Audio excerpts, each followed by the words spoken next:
Welcome to Insider Medicine in Depth. I'm Dr. Susan Sharma. The longer the delay between the call to emergency services for a heart attack to the moment the patient receives invasive treatment, the greater the risk of dying, according to a report published in the Journal of the American Medical Association.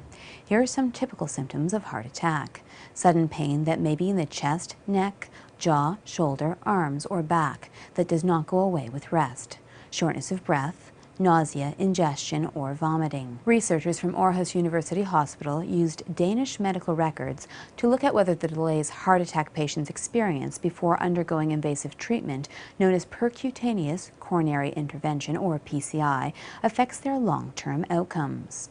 All of the more than 6,000 heart attack patients included in the study had been transported to hospital by emergency medical services and received PCI within 12 hours of the onset of their symptoms.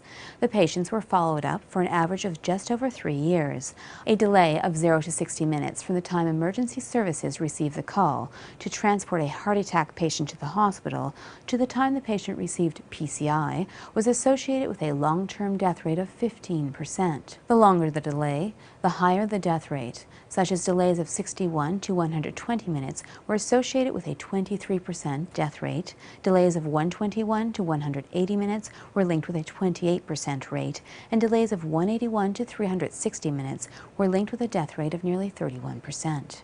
Other delays, including the time from the onset of heart attack symptoms to the time that emergency services were called, also increased death rates. We spoke with Christian Yule Turkelson, one of the investigators of the study, who offered some further insight. What we have shown is that in a cohort of Danish patients, 6,209 patients, every hour of extra delay translates into an increase in mortality of around 14%.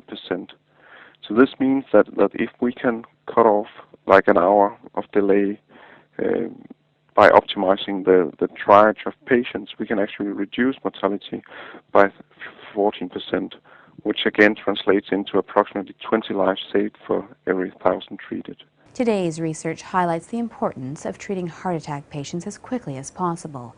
If you have symptoms suggestive of a heart attack, contact emergency services immediately. For Insider Medicine in Depth, I'm Dr. Susan Sharma.